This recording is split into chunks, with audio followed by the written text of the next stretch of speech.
Hey, there we go. Okay, I've got audio on YouTube, audio on Facebook. If you have any suggestions or ideas about this, go ahead and let me know. I thought I had this figured out earlier.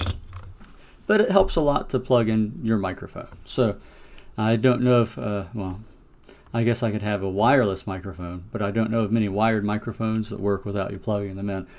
So here we are. This is a Bible questions and answers, and the goal of it really is to engage you live at some point to ask a question that you've had about religion, the Bible, and if I'm able to answer it, of course I want to give a biblical, reasonable, kind response.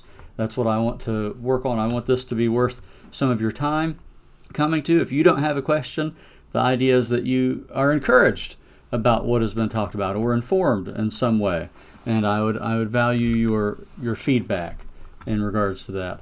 And now that I have my microphone on, if you notice any difficulties in the video, I'd appreciate that. I should be doing fine with my uploads. My connection looks like it's good, and so that was one of my concerns with broadcasting over two different things. But again, open for suggestions and comments that way. But tell me, hey, if you get a chance, I'm going to put the link for the YouTube video in the comments here, and we will get started. What I advertised was, well, I don't know, will that open this? I'm checking to see if the link opens the right thing. Okay, it does. It just looked weird to me. There we go. So what I advertised was this question, and that is that's your interpretation a sound or a valid support for your own doctrine? And I worded it that way on purpose because it's often somewhat the way that we use it. Someone brings up some type of Bible teaching that we might not agree with, and we might respond, well, that's your interpretation, as if to say, really, you can only mean so many things by that. Do you mean you're wrong and my interpretation is right, or do you mean your interpretation is right, my interpretation is right? We'll just agree to disagree. And it seems like that tends toward how we think of it. But why do we do that? And is it because we're trying to maintain a civil dialogue? And is that really the way it works? One thing we've talked about before is this whole idea of we don't discuss religion and politics at the dinner table. Maybe that's what got us in trouble in the first place. If we can't talk about it in a good way and a reasonable, logical back and forth, perhaps we need to work on how we talk about it, not just saying not to talk about it.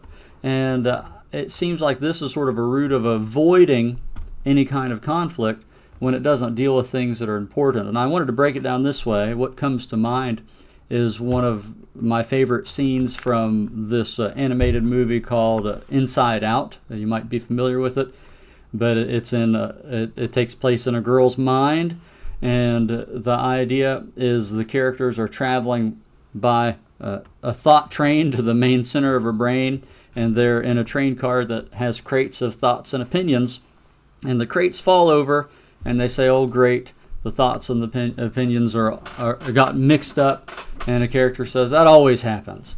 Well, that seems to be the case of thoughts, facts and opinions, that we tend to mix up facts and opinions, and we might get upset about differences in something that's really a matter of opinion, that we shouldn't get upset about it, or we try to dismiss something that's a matter of fact as a matter of opinion. And we need to be careful that that's not what we're doing when we use the phrase, that's your interpretation. There are things that when we're looking at interpretations, if it's an interpretation of facts, that is when we're looking at that, we're looking at the definition of interpretation as you're taking these facts and you're drawing a conclusion based on them. You're interpreting them. If it's dealing with facts, you've either interpreted them correctly or you've misinterpreted them. You can't interpret them two contradictory ways, or there's something up.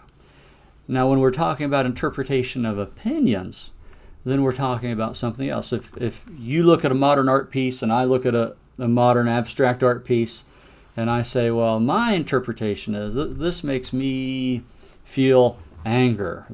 I see passion, and you might say, well, I see joy, and I'm not going to fight you about it, nor is there a good way to establish one thing or other, unless we were saying, I believe the artist was saying he was angry. I believe the artist was saying he was joyful, and we can provide a document or a video commentary or something from the artist that says, when I painted this, I was trying to express anger. I say, oh, see, there's something. Now, there are a few important things to notice about this illustration, and then it might help us as we move on to Bible interpretation. This illustration is about something that's a mixture of their opinions about it and their facts about it. If the artist wrote what he or she meant by that piece, and you are saying your guess is that the artist meant something about the piece, then you can appeal to what the artist said, and you can find out whether your guess about the piece, how you interpreted it, was correct or not. And if you're just dealing with how that piece makes you feel, you can't be wrong about it. Now, this is what I mean. You can't be wrong about what you feel, but what you feel may be wrong. Does that make sense? You can't be wrong about what you feel. If you say you feel something, that's what you think, well, that's what you feel. Looking at this art piece makes me think of this. Well, you're right about what you're feeling or thinking, but what you're feeling or thinking might be wrong. If there's something that's a matter of fact, that's something that you can look for an objective truth about, you can say, well, is my feeling on this right or wrong? Now, when we move to aspects of science, other literature and things like that, we understand this pretty well. I've challenged before, if you get pulled over, don't do this, it's a joke, but if you get pulled over for a speeding ticket and the police officer says you were speeding, try saying, well, that's your interpretation. You go your way, I'll go mine. See how that works out. But if he had a radar gun, yes, a radar gun on you, and your speed was over the posted speed limit, there's an objective truth there. Try talking to a mathematician regarding identifiable numbers. And I'm trying to be careful because I'm not a mathematician, but I do know a little bit of math. And if I say 2 plus x equals 4, I can subtract 2 from the other side, and I've gotten 2 out of the equation. So I've made the other side of the equation 2. See, I'm doing very, very simple algebra. I wouldn't dare step much farther past that. And then I have x equals 2. You're not going to get very far in math circles to say, well, that's your interpretation, and this is mine, and that's your opinion. No, we're not talking about an opinion. We're saying, as far as we can know, given the facts that we've been given, 2 plus x equals 4, x equals 2, and we look at this in the medical field. This is an illustration I use often when I'm studying with others. If you go through a pharmacy drive-through and you're picking up antibiotics, and they give you a strong narcotic, you say, oh, hold on, I actually was supposed to be getting antibiotics. And here you have a pharmacist who is he's knowledgeable, he's educated, you're saying he's giving you the wrong thing. He shouldn't respond, well, that's your interpretation, that's your opinion, so you do your thing, I'll do mine. What can he do? He can look at the prescription, the paper or the computer, and he can look at the name and he can identify it, and he can know, well, okay, these aren't the same thing. This is not a valid substitute for this, not as a matter of guess or opinion, but as a matter of demonstrable fact. So we're taking this kind of concept, difference of facts and opinions, and where when it's regarding facts, it's not good enough to say, well, that's your interpretation. When it's regarding facts, you've interpreted it or you've misinterpreted it. It's sort of an unnecessary added word. It's a redundancy, unnecessary repeated redundancy over and over. Anyway, to say that you've correctly interpreted. If you've interpreted something, the idea is you've put together the information available, and you've drawn from that something that you can get from it. So that's the way we're looking at it. And then we go to religion, and we say thoughts about God and how we know what's right and what's wrong in religion, interpreting and misinterpreting things. So is it valid then to say, well, that's your interpretation, and that's all you have to say in order to verify what your own interpretation is? Really, it's just somewhat of a cop-out. If you're telling someone you don't agree with their interpretation, you believe their interpretation is a misinterpretation of Scripture. When you're talking about facts, not opinions again, right? When you're talking about facts, a valid way to respond to that would be to give why you believe their interpretation is a misinterpretation, why the facts that you build your interpretation upon when we're looking at Scripture. And as we see the Bible, it was never meant to be just a random collection of works that we pull here and there from to try to establish whatever it is that we want. But it is the revealed will of God that's meant to be read and understood by us. It was given to us to give us a pattern in every dispensation. That is, in the days of Noah, the patriarchy, before Judaism started, God gave Noah a pattern of how to build the ark, of how to do things. Under Judaism, he gave them a pattern of how it was they were to operate. And under Christianity, we have a pattern of how it is we're supposed to worship and serve God, know how we're to know that we're pleasing to Him.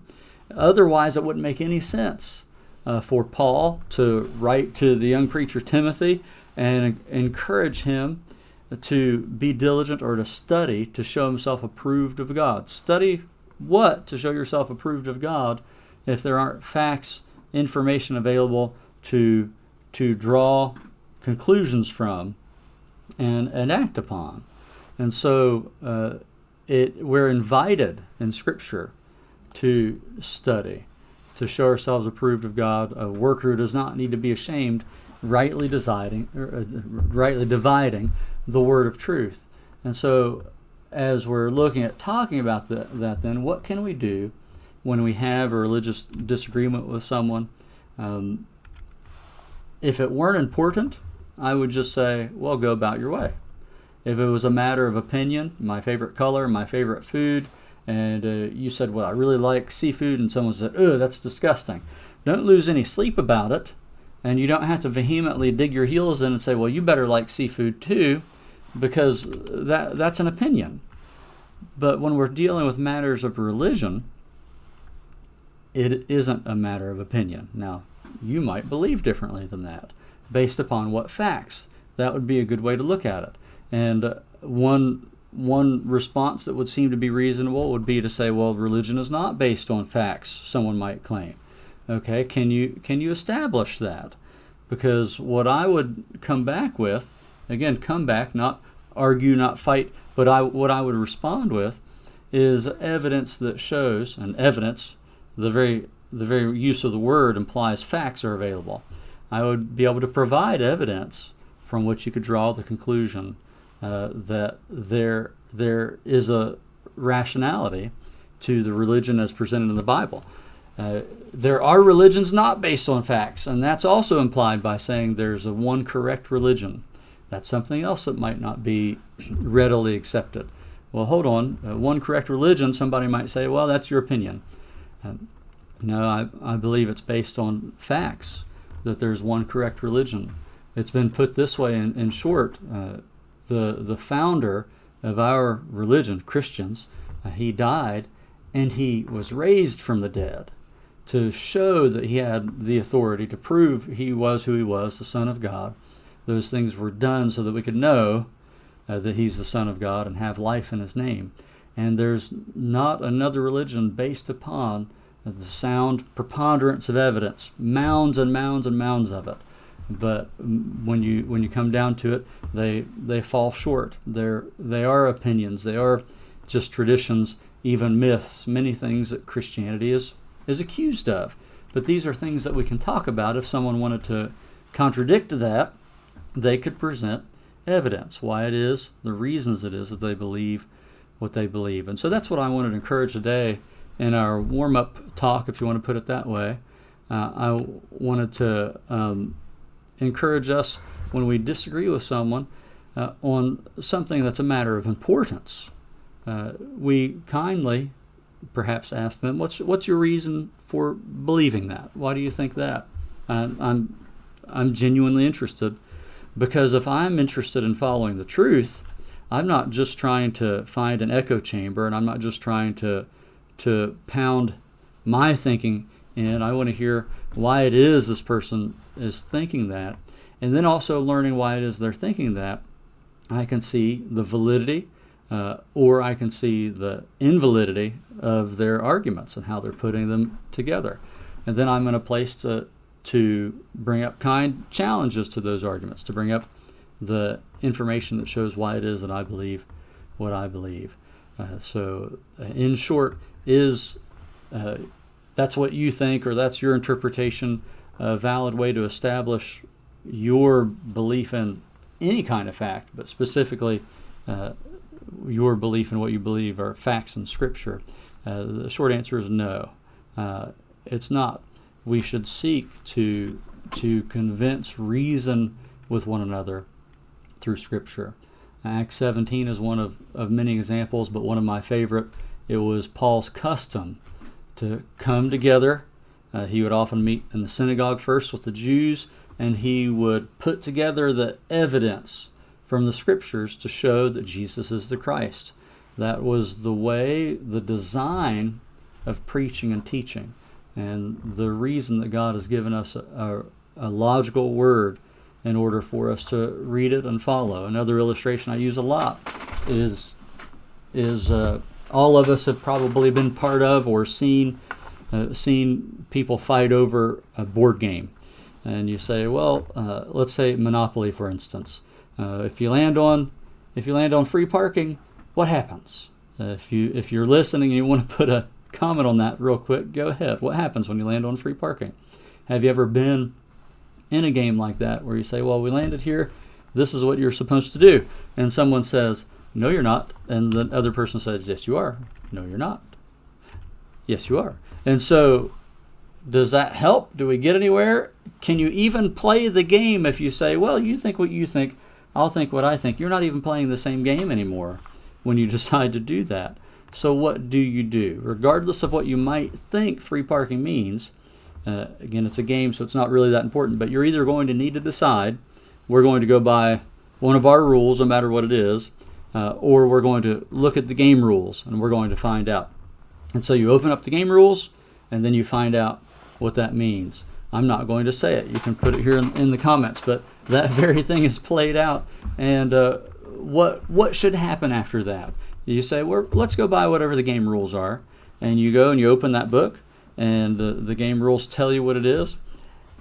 Should someone who was wrong cross their arms and leave and not play the game? That wouldn't make sense. Could somebody say, well, fine, but I'm going to go ahead and play my own rules? Again, you wouldn't be playing the same game. What would be reasonable to happen is to say, okay, there's the rules. Okay, I was wrong. I thought it was something else. Sure, let's do that. And we can understand that in something as simple as a Monopoly game.